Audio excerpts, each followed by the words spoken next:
So welcome to Ordinary Life. I was about to say that this is our last time for this year, but Tim Leatherwood just informed me that he made a great suggestion, and that is that next Sunday he is going to replay Ordinary Life from last Christmas.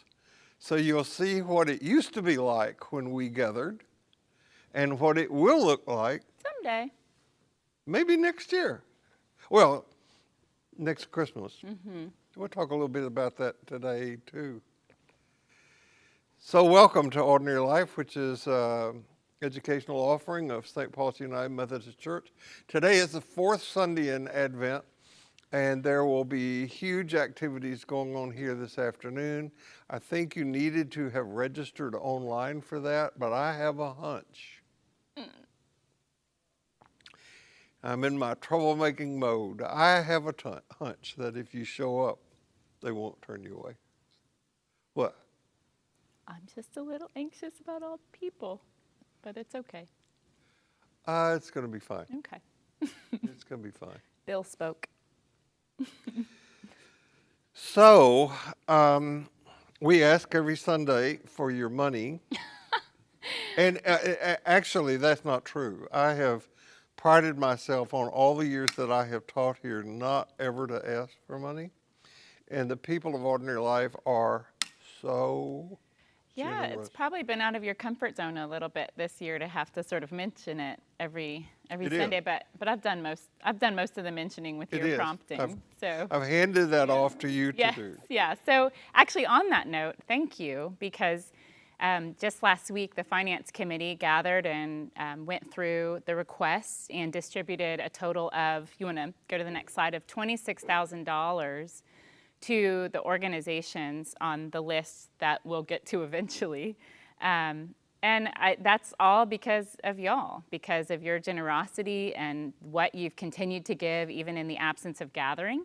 And actually this year was, I believe, the biggest collection we've had to give away at the end of the year. So if you can't see the screen, Emergency Aid Coalition, Justice for Our Neighbors, Main Street Ministries, Search Coming Home Project, all of these are working with either homeless, immigrants, or those who are in vulnerable housing to achieve housing, to get job placement, to get food. So then following those, Amazing Place, Harvest and Hope, the Mankind Project, Ribui Elementary School in Kenya, and the Boynton Chapel United Methodist Church. I think the Ordinary Women gathered food for 150 families, which is great. So, and in addition to that, we have over the years made a microloan project to kiva.org, which in microlending, people who have small businesses or community businesses get a loan, and then once they make the money back, they then sort of pay it forward. So the Kiva loans kind of keep expanding, and we periodically invest a couple $1,000s in the Kiva loans to keep those going. And those are doing great. I had an email from Marcy, and I'm just going to apologize publicly that I can't locate the email. I think it accidentally got deleted from my inbox to give you guys a little more information, but I'll make this announcement for the next couple weeks after Christmas as well. And then we decided, because we had such a great interaction with Jackie Lewis and the devastation of their church burning down. It was an electrical fire in the next building that destroyed their church. So we made a small contribution to their rebuild fund as well. And that, I, again, just want to say thank you for your generosity, for your trust in allowing the Finance Committee to just make those distributions, and keep it up. You guys are amazing. I think I just discovered that our battery is out on the remote. Okay, so we'll use our fingers. to do this. I want to thank you for that generosity. Thank you very much. Ordinary Life, actually in its prior iteration as the Mind and Spirit class and then as Ordinary Life, developed a custom, and I give thanks to the late Maxine Fantini for this, who came to me one Christmas Eve and said, "We have all this money in our checking account. What do you want to do with it?" And I said, "Give it away." And so she said, all of it? And I said, every penny. So that established a tradition where at the end of the year, we give all our money away. Yeah. And some of it goes back to organizations within St. Paul's, so a lot to Fe Esperanza, for example. And we just leave that up to the church to say what programs does St. Paul's work with that currently need financing. And a lot of times it's Fe Esperanza. Rutabaga has been a recipient many times. So it's just, again, I mean, Bill and I keep saying, thank you, thank you, thank you, but really, thank you. Yeah.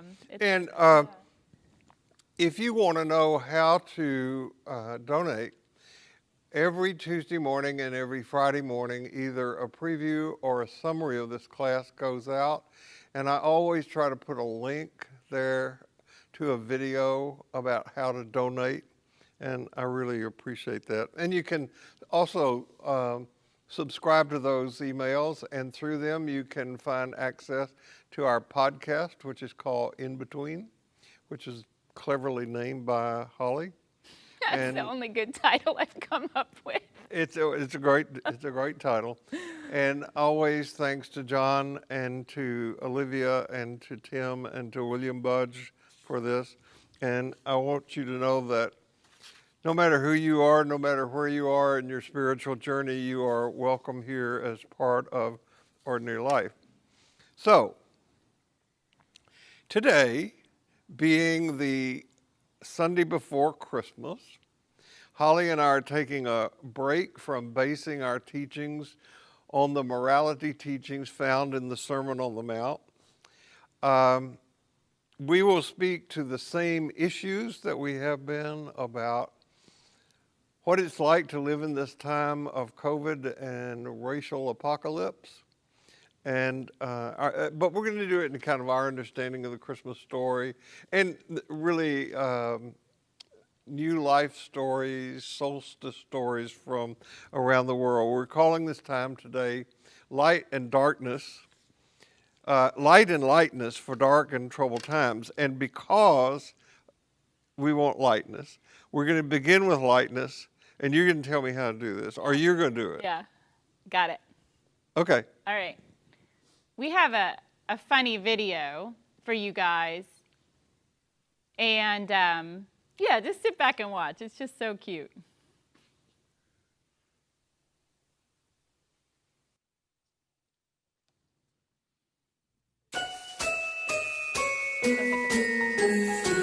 An angel came to see Mary. She was doing laundry, and then the angel just appeared and she was really scared. So Gabriel was like, Mary, you're gonna have, like, I can't say it good. That's good. William's gonna. He's not satisfied with our full screen, so we'll do it, but don't worry about it. The full screen won't work, I don't think. Okay, so the teenagers are disappointed in our technological abilities, but we're just gonna play it again, and restart. An angel came to see Mary. She was doing laundry, and then the angel just appeared and she was really scared. So Gabriel was like, Mary, you're gonna have, like, I can't say it good. Mary, you're gonna have a baby. You're gonna have a baby, and you will call him Jesus. And then Mary was like, I'm not gonna have a baby yet. I'm only a teenager. I'm not married. Then the angel Gabriel told Joseph that Mary is not lying. You are having a new baby. And so they met up. They went to Bethlehem, which was Joseph's old town. They ride a donkey. I don't know. A camel. Oh yeah, a camel. She said, this donkey's fast. They tried to go to a hotel and they asked the keeper for a place to stay. The keeper said, we have no rooms. Literally no rooms. So Mary and Joseph walked away sadly, but then he said, the only place here in Bethlehem that you can stay is a stable. And then he just pointed the way and they followed. When the shepherds were taking care of the sheep, then they saw angels. The angels said, a new baby is getting born, who is King of the Jews. The angels were singing.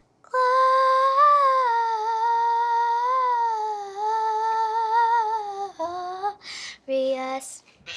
And then the shepherd said, I think we should go there and meet him. The second, I think, said, yeah, I agree with you.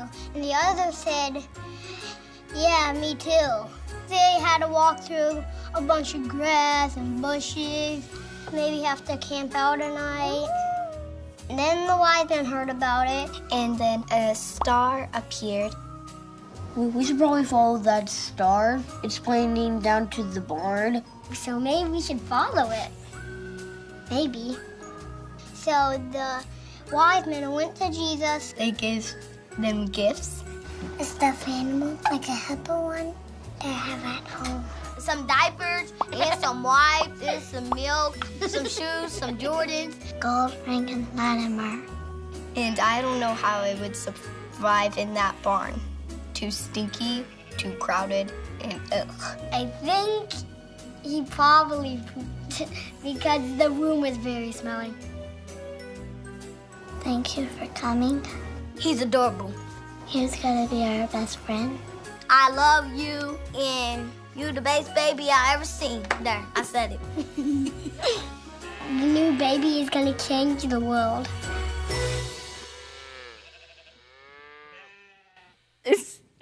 I have 3 favorite parts from that, and I really have watched it 10 times in the last couple days, and I keep laughing. One is one of the wise men, the one in the middle. His wig keeps falling progressively farther and farther and farther off his head.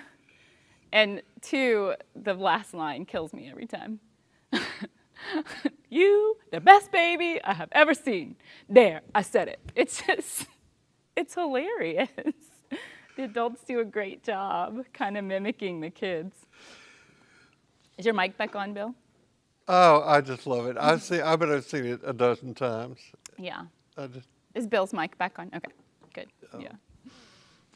So our ongoing theme has to do with who we are and how we live, matters of identity and destiny.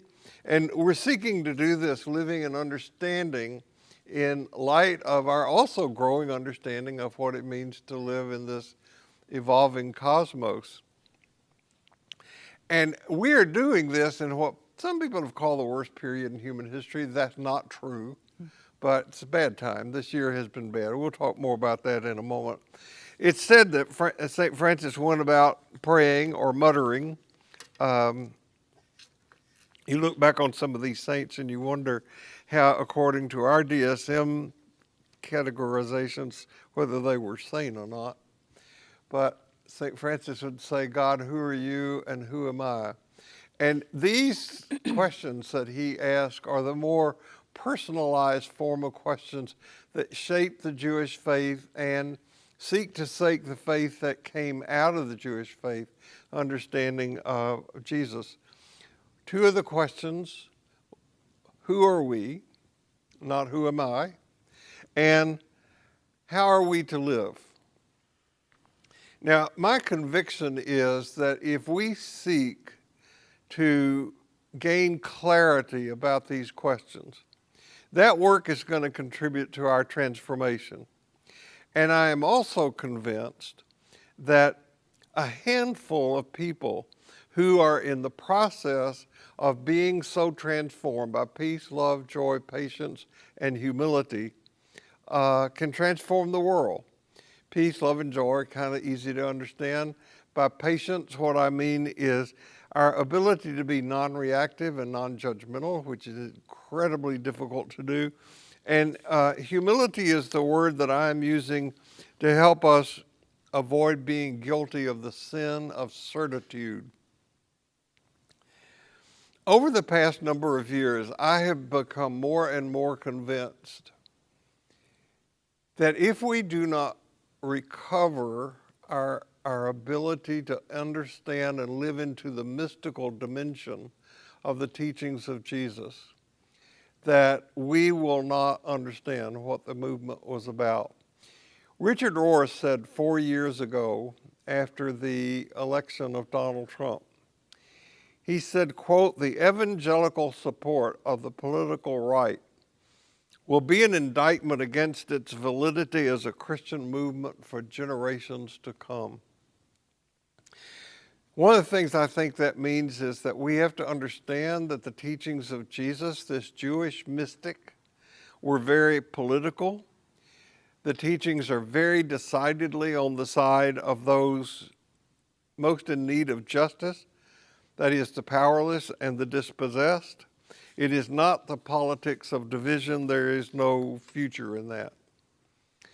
And thank God for Holly, because the mystical dimension of the religion that I'm talking about has got to participate fully in an understanding of evolutionary cosmology. The religion of right belief, which we have descended into over the last 120 years or so, has no future. So my introduction into mystical theology did not come from Christianity. I think I first got it when I was in seminary, because seminary was not teaching anything about a contemplative life at that particular part, not in Protestant tradition. And so as I began to get exposed to people like Thomas Merton and then Jim Finley, and of course I know you're going to mention Ilya today, I've come to understand Jesus in an entirely new and different way. I'm not implying that what the Buddhists and the Hindus and the Sufis are after is the same thing as what Christians are. That would be a mistake. These paths are very different. But what they have in common is that they are unitive rather than divisive. They are non-dualistic rather than rationally dualistic. They are mystical in that the practitioner of these religions experiences his or her identity joined with that which is more than. In Buddhism, that more than is Buddha nature. In Hinduism, that union is oneness with what they understand to be Brahma, or mind of God. And Sufis, of course, simply want the ecstasy of divine union with all that is. And that's one of the reasons I think we're attracted to the poetry of Rumi and who's the other guy that I'm blocking on? Hafiz, Yeah. our favorite guy. And then to the mystics like Meister Eckhart, whom Holly quoted last week. Now, though I had grown up in a church setting, attending religious services regularly, I had heard Jesus quoted as saying more than once, "I and the Father are one," but never until late in my midlife did I get it that Jesus was also saying, "I and the Father are one," or "I and the sacred mystery are one, and so are you." And that is one of the primary things that attracted people to him. Mystical Christianity seeks to know this experientially. It was not until in my teaching here at St. Paul's in Ordinary Life that I really got it, that when Jesus is talking about the kingdom of God, he was not speaking about something, he was speaking from something. He was already in that empowering community, and he invited other people into that. And that's where they experienced the peace and the love and the joy that really did end up in transforming a culture. Now, I believe that when we seek what is truest in the Christian tradition, we will encounter what is truest in all traditions and what is referred to as the perennial tradition.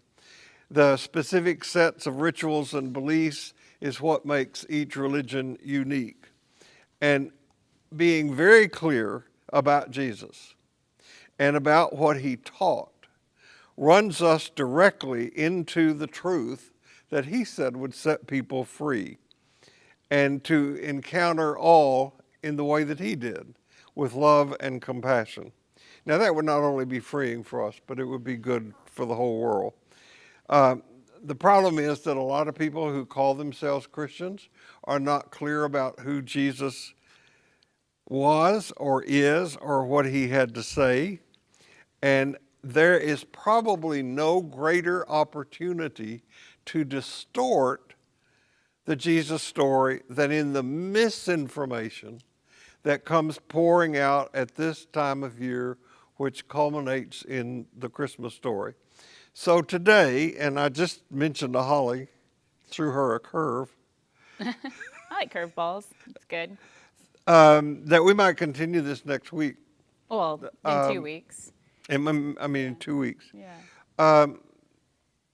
To take some time to talk about the implication of this story about light, which is something that you're going to talk about, and to see what are some of the really abiding truths that are held in these stories for us.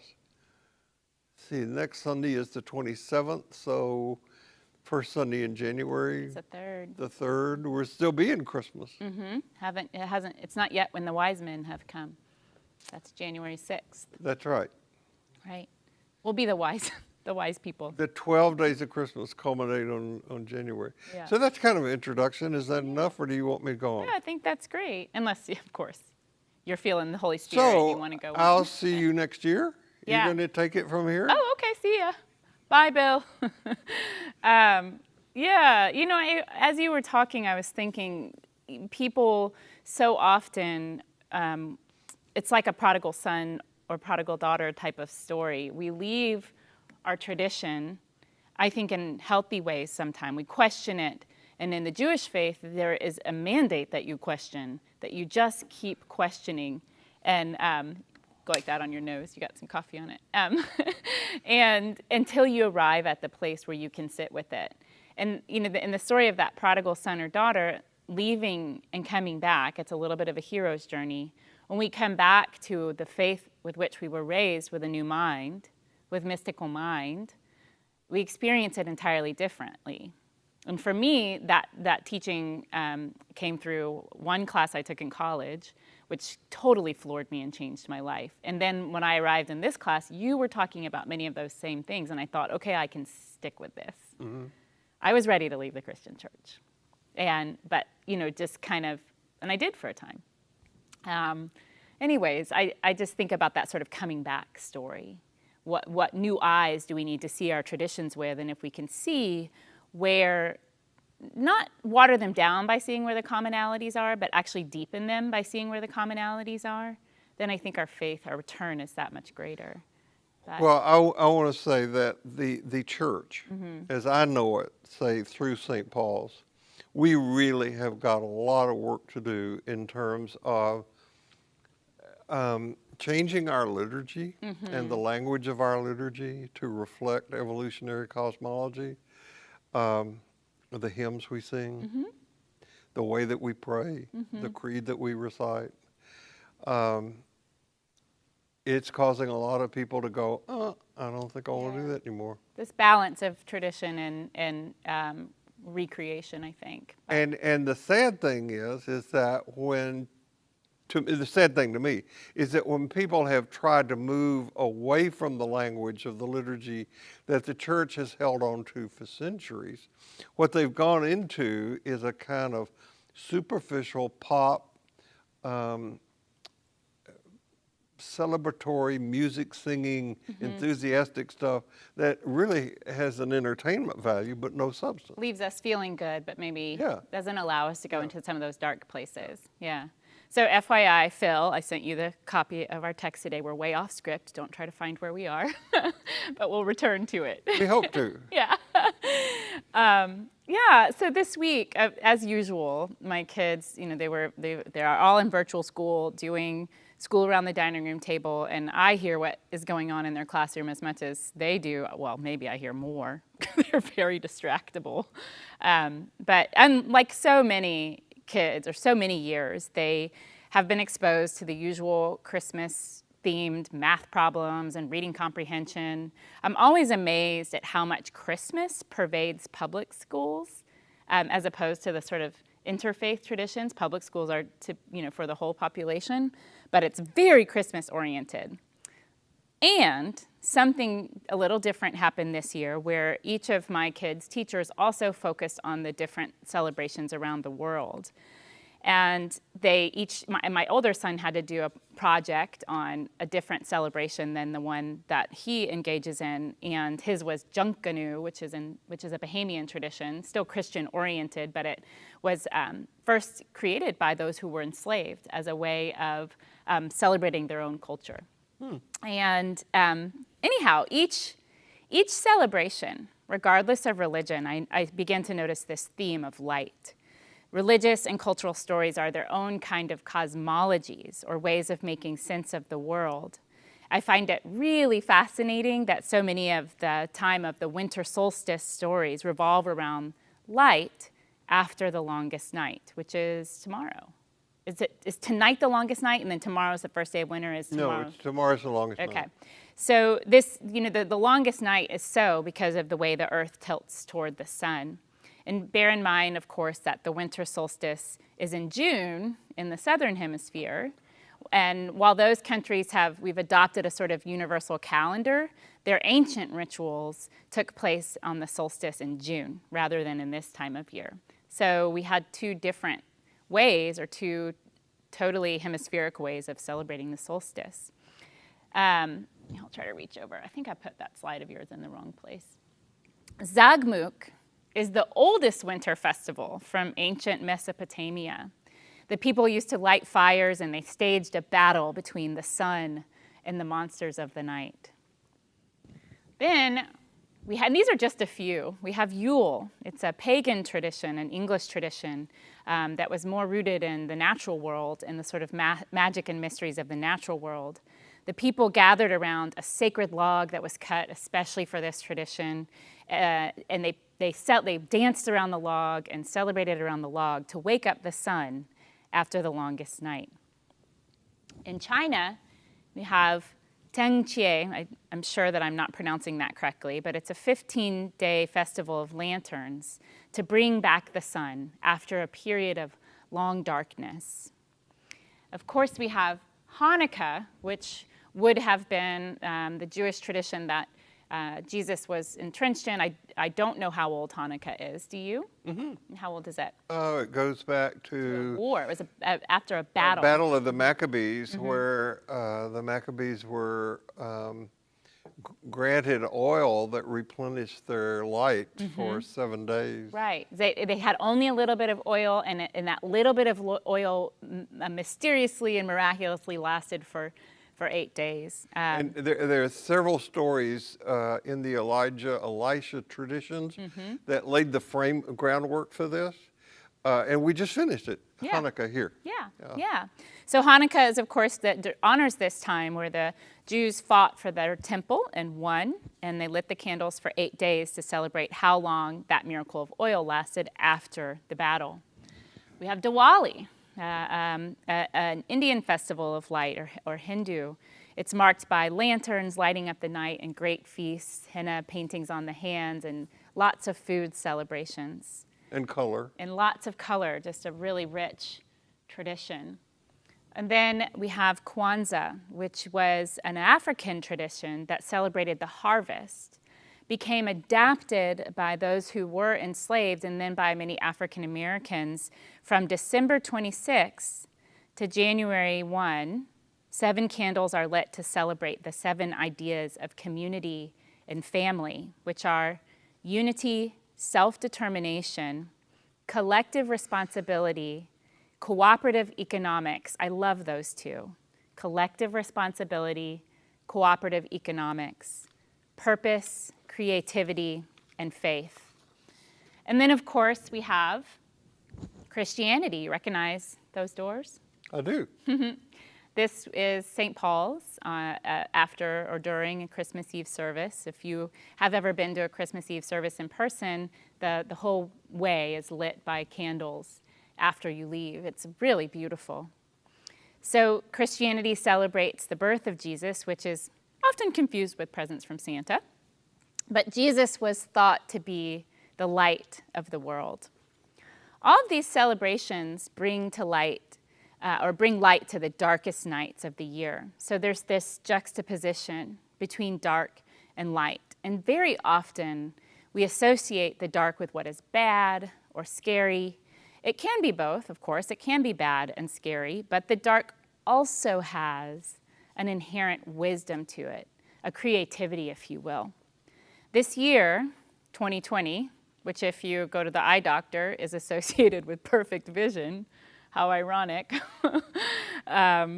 this has brought us much darkness and also much light. I do believe this year has helped us to see things more clearly.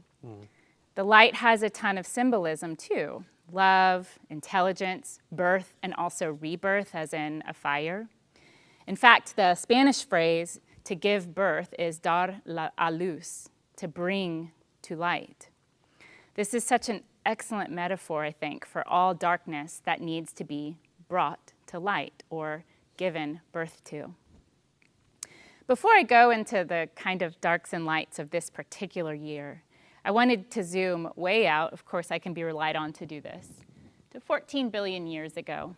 This is, of course, not an actual picture of the Big Bang, but a simulated one. Maybe someone was around taking pictures. Maybe it was William, he has a camera. Anyhow, I wonder if these ancient traditions, all created before we had scientific knowledge about how the universe came into formation, we're trying to put words and rituals to the often ineffable origins of the cosmos. The Big Bang is just a theory, and the best one that we have, about how things began. Even in that theory, there's mystery. There's a lot of unknown. So based on what we can tell about time and the way matter was formed, this is the one that's been accepted by scientists around the world. The event that brought all of this into being was one that exploded into blinding waves of photon light from absolute darkness. The darkness wasn't bad, it wasn't evil, it just was. You might say that the light and the dark then are needful of one another, partners and not binary opposites. Dark exploded into light within like a trillionth of a second. I mean, absolute darkness exploded. All these different things happened, broke into particles in only less than a second. That's sort of incredible. It's sort of, you can't get your mind around it. No, and it also is that's how we measure time. And so time may not be measured the way that we measure time. Space-time is very different than Earth time. And the first action was light. In the Hebrew scriptures, the first word spoken into being, the first word in quotations, is light. Bill loves biblical literacy, and I love drawing these connections between what is true and the stories we make about what is true. So the first line of the Bible goes, "Earth was a soup of nothingness, a bottomless emptiness, an inky blackness. God's spirit brooded like a bird above the watery abyss, and God spoke light." I have kind of come to equate God with the cosmos. Those two are interchangeable for me. The metaphor here is that our existence is because of light born from darkness. We couldn't exist in just bright light all the time. The earth would be scorched and plants would not thrive. We would not be able to breathe. We could not survive in darkness all the time. The earth would be too cold and plants would not thrive. Without that interplay of light and dark, life is not possible. So wholeness and healing then is not about becoming just light, but about integrating the dark and the light. There's a Greek myth about a boy named Icarus. And Icarus wanted to impress both gods and men, and he thought, I can do that by touching the sun. He wanted so badly to touch the sun that he created wings of feathers and wax. We can see the inherent problem with wax next to the sun. And he strapped these wings to his back. And he flew. He flew so close to the sun, but as he got closer and closer, His wings began to melt and he plummeted to his death. So what he didn't realize is that he already was the sun. He already had the light sort of coursing through him. His survival is tethered to it, but the darkness, which I'm going to call his ego, his thinking that I can go beyond all gods and men and touch the sun, tried to overpower the inherent light. So everybody knows that Icarus is a myth. Mm-hmm.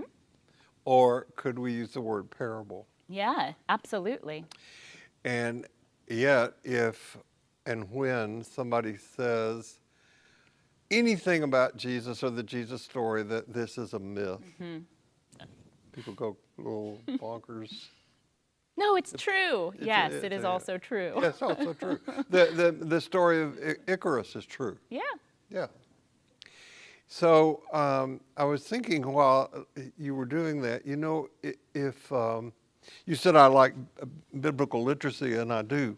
If somebody wants to really take this further, John Dominic Crossan and Marcus Borg wrote a book.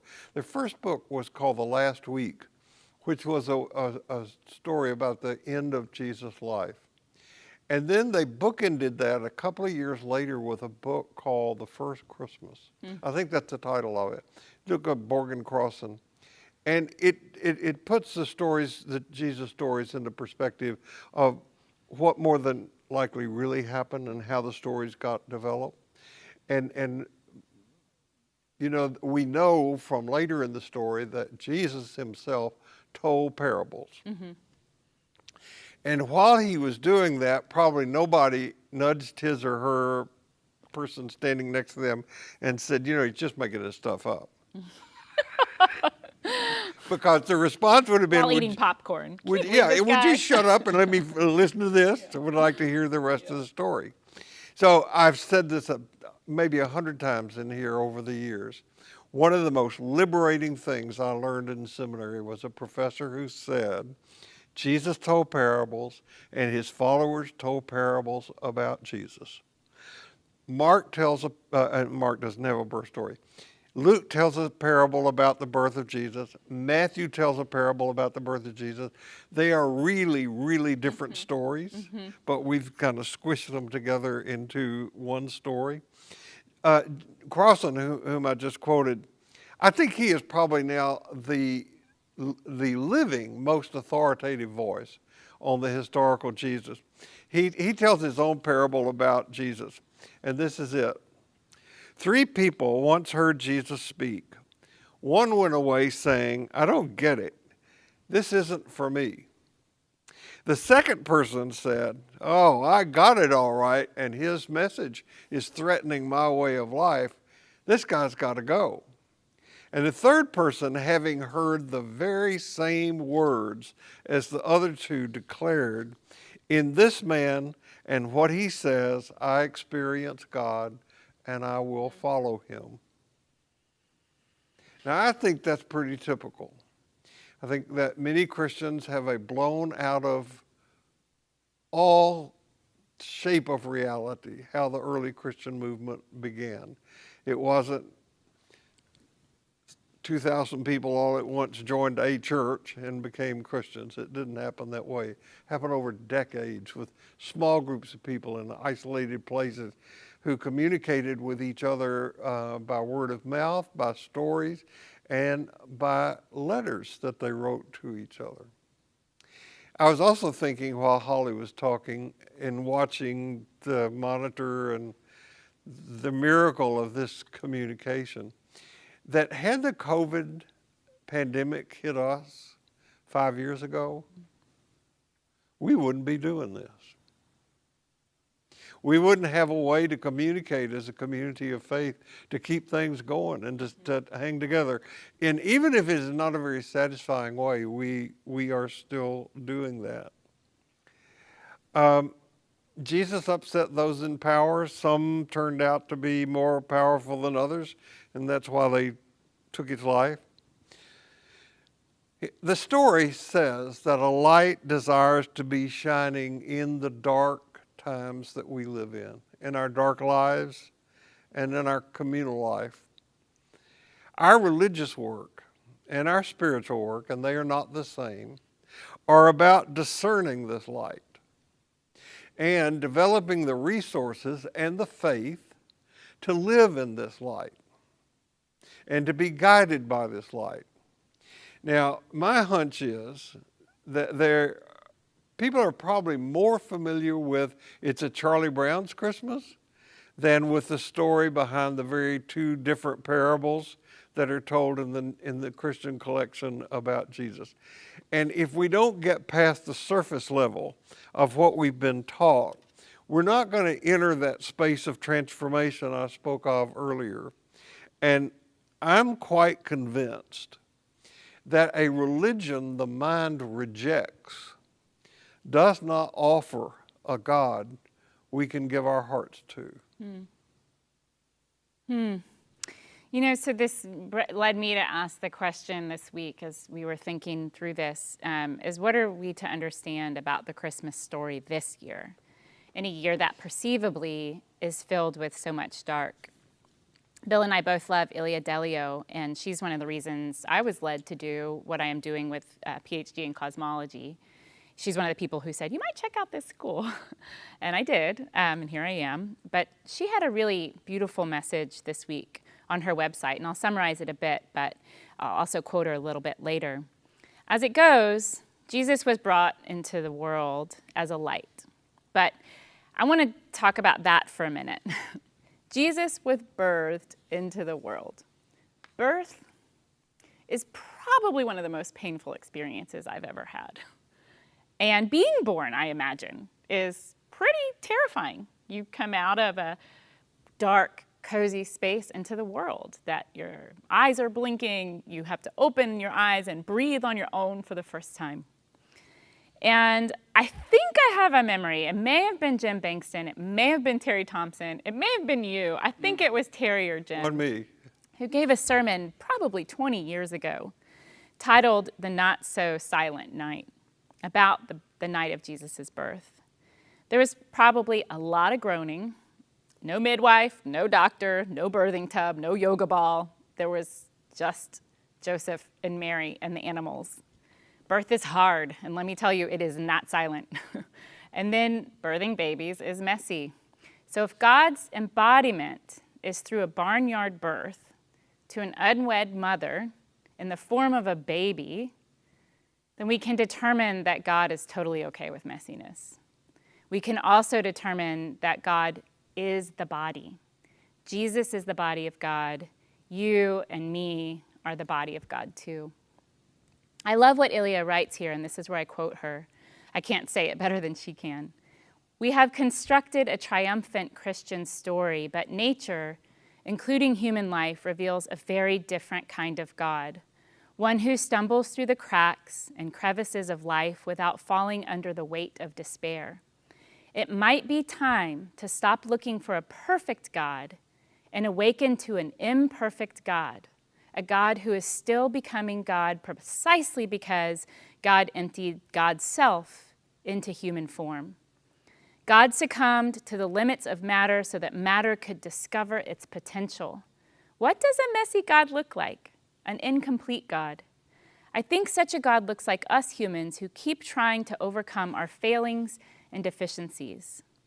The only different thing I would say is that God did not succumb to becoming matter. God is matter. That in itself is a transformative moment of light or dark into light. This story is not so much about perfection and triumph, but about vulnerability, messiness, and uncertainty. This is exactly where we find our edge, I think. Fundamentally, I think we are creatures of light. This is our birthing ground, if you will, and we're wired to seek the light, just as a plant. And you can imagine this. If you've ever had a house plant that sort of follows how the sun comes through the window throughout the day, it follows the light. And I think that's true for us too. We bend toward the light. Mm-hmm. So I want to build on what you have said about messy and hard and light. we call this light and lightness for a dark and difficult time. And many people have said, they're ready to get 2020 off, kick it out. We're going to keep dealing with 2020. It's definitely. I have a friend in California who sent me a long list of jokes. I've got to get them memorized or in a place. One of his was, I think it's time that we made 2020 a swear word. When the 2020 are you going to? Yeah, right. That would replace some other. We're going to keep doing 2020 until probably at least the fall. So that's bad news. Until we get what I heard recently was 70% of the population vaccinated. Whatever that herd immunity thing is that people keep talking about, we're not going to be able to get back. And read the news. It's spiking. But so people have said 2020 is a bad year. It has been. It's not the worst year ever, not in this country's history, not in the world's history, by far. It's just the worst year that most of us have seen. I've seen worse. I would say there were times in the 60s that were worse, when John Kennedy was assassinated, the year when Martin Luther King and Bobby Kennedy were assassinated, the riots in the streets around Vietnam, that war. But clearly, this has not been a good year. We've had a lot of things happen. We have had absolutely lousy political leadership, and then the pandemic, and then the event that was kicked off by the murder of George Floyd. Any year in the Civil War would have been worse than this. The spread of Nazism and fascism in the 30s. We could go on with naming those things. But as rough as this year has been, we're facing into the fact that there are some aspects of our lives that really did and do need changing. And that's good news. It is good news, as painful as it is, that we are being forced to face into the issues of racial injustice. And I think that as spiritual teachers, Holly and I have a commitment to make sure that this issue does not fade out of sight, as it has done every time in the past when it has been brought to our attention. We have to keep this focus on this. And how our religious institutions cannot just mouth that we are one in the Spirit, but also bring some reality to that, and to give us the tools to be able to embrace the kind of things that Jackie Lewis was talking about with us when she was here earlier this year. This may be the year that a different kind of future is being born. And as Holly said, birth is hard, it is painful, it is messy, but it's necessary to new life. Yeah, absolutely. And that pain, that discomfort on the other side of that is also the greatest joy I've ever experienced. Yeah. Weeping tears. Oh my gosh, So today's the 20th of December, the day before the longest night of the year. This whole year feels like a long night. My son, my oldest son said, I can't wait till 2021. And I had to have the sort of hard, realistic talk with him that, January 1st, 2021, this isn't just going to magically go away. As you say, we'll be dealing with 2020 for some time. The list of darks feels long. Our Christmas tree has a lot of handmade ornaments on it. From early in our marriage, we had a Christmas ornament making party, and this was one I made from an old painting that I did. The painting was based on a dream that the house framed like this was on fire. So the flames were licking the outside of the house, but not inside. And our house is on fire this year. At the risk of being Pollyanna-ish, though, there have also been some moments of light out of the darkness. So COVID, an obvious dark. What creativity has come out of it? I mean, just people have performed miracles with their gifts. and have made these accessible to the world via the internet, via Instagram, via public media. And there's been so many online concerts, performances, different duets, orchestra coordinations from different people's homes. And this is one that came from a performance called 10 Tiny Dances. It has been here in Houston, but this year they took it online. And one of the videos, I could not post the video here, but shows two dancers creating about an 8-foot box in their living space and doing a dance within that 8-foot box and then putting it on the internet. It's just gorgeous, you know, what creativity has come out of this moment. I think the human spirit longs to create. I think nature longs to create, and as part of that, we are part of that creative mind. You know, just even what has popped up around getting COVID tests, you know, these are creative enterprises. I know, let's get a mobile van and we'll park it in different places around Houston and have free tests available. That's a creative enterprise. And of course we move to the deaths of far too many Black men and women to authorities. And it's, you know, began with our attention to George Floyd, Ahmaud Arbery, and Breonna Taylor, and as I said, too many others. Racial tension is by no means new, and many people who have lived it for their whole lives do not feel shocked by the events that have taken place this year.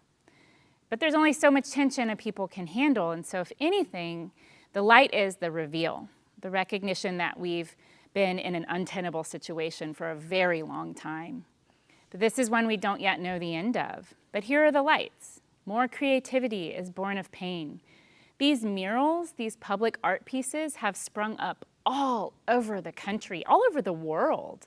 And I'm amazed by friends in different cities kind of posting these murals and just really acts of beauty that have come to honor, have brought to light the injustice that communities have been living with for a long time. I think our imagination is pretty radical, and we are able to imagine more just societies.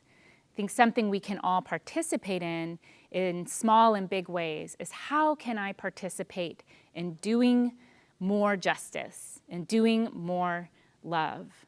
Our imagination is our built-in light. Then we've got economic difficulty. Again, we don't know the outcome of this. Well, we can just leave it there. It's fine. Nope, just leave it there. It's a good picture. We have economic difficulty. We don't know the outcome of this, but I've read about some really generous behaviors. A $10,000 tip at Irma's just down the street by Minute Maid Park earlier in COVID.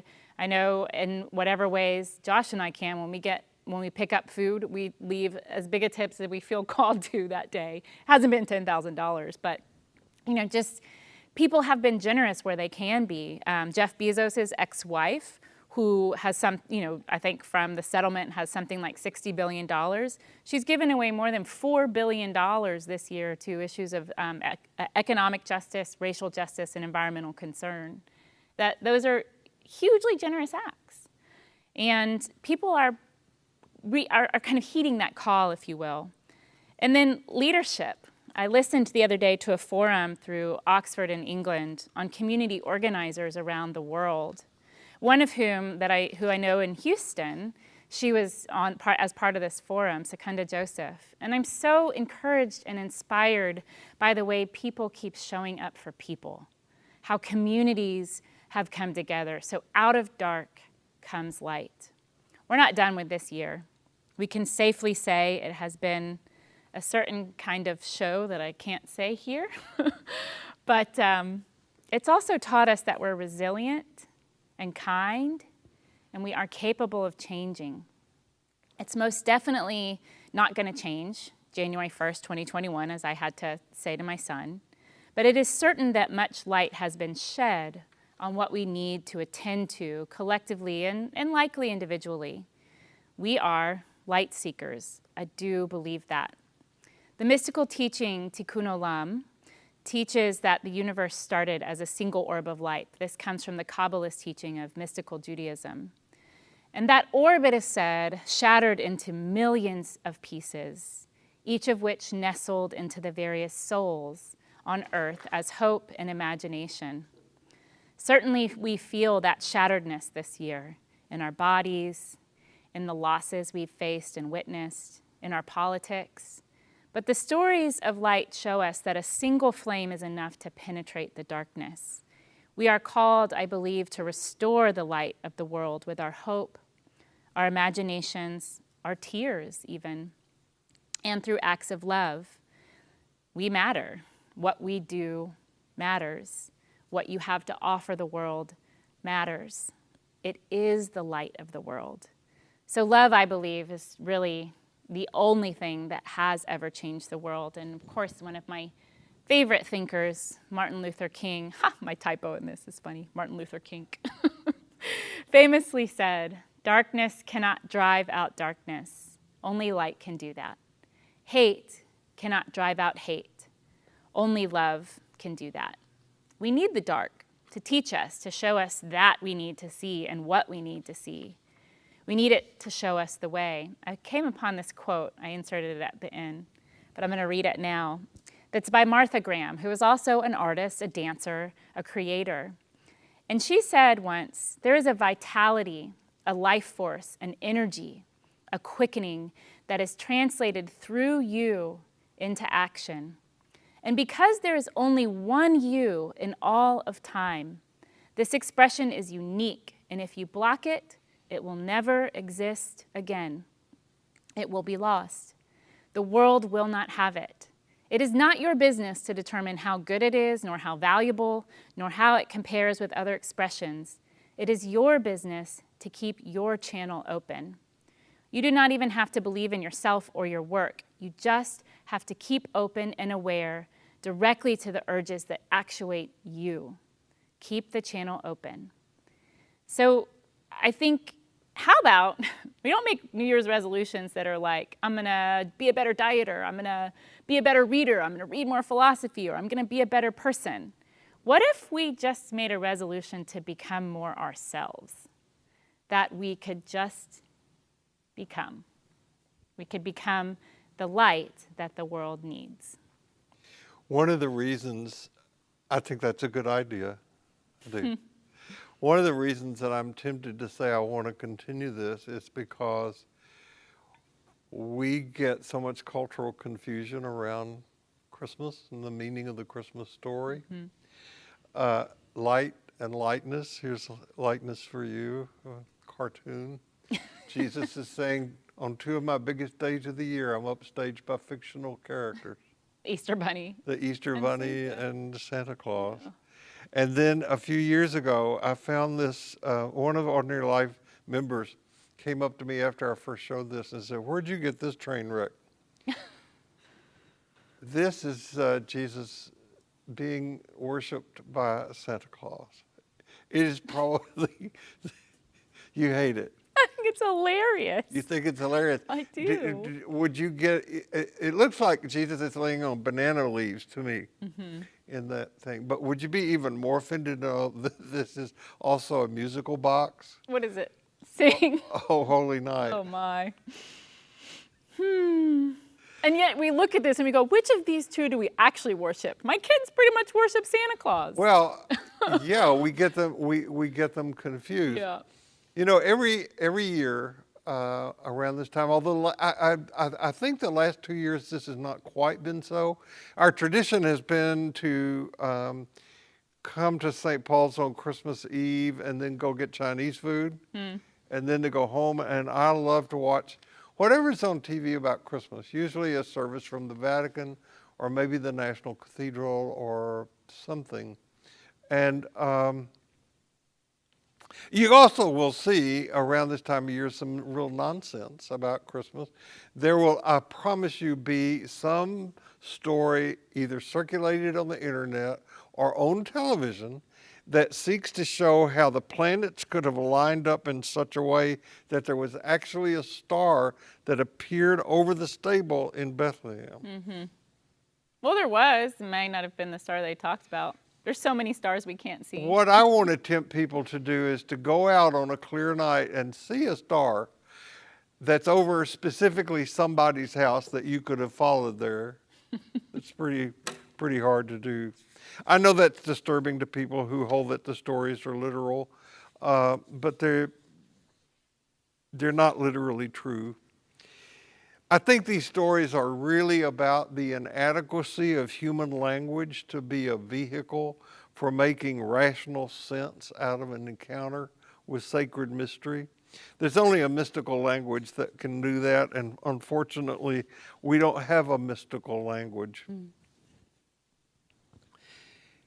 Those first followers of Jesus, who took their clue from him, and they told parables because they didn't have words big enough to describe their encounter with Jesus.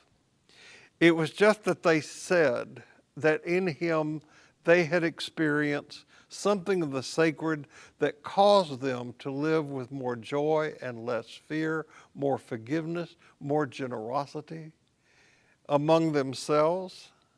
And that did lead to a transformation of that part of the world. The angels in the Luke story sing joy to the world, and that joy found life and light in the first followers of Jesus that transformed them. And if we seek to follow Jesus, we're called to bring such enlarged living into our own lives and into our own world. That is to say, we're called to bring the gifts of love and freedom and peace and joy, not only into the dark places in our own lives, to meet what Holly is saying should be our Christmas resolution of being ourselves, but also to bring that into the dark places in the world. So my request is that we allow our lives to be touched by the truth of this story and that we be intoxicated by it. And if we dare let our lives be enlightened by the truth of this story, we can be spiritually sober enough to make differences in the places on this earth where we live out our lives, knowing that both the earth and all who are upon it belong to the same sacred mystery. I said at the beginning that I would sing to you, but I love you too much for that. Oh, So, come on. tidings of comfort and joy, joy to the world. Merry Christmas to you. To you too. I'm so grateful to you for this. Me too. I couldn't have done this without you. I really appreciate it. So, no matter where you go this week, no matter what happens, remember this, you carry precious cargo, so watch your step. And tune in next week because you'll have Christmas from last year. Our gift. Yeah. Go back in time.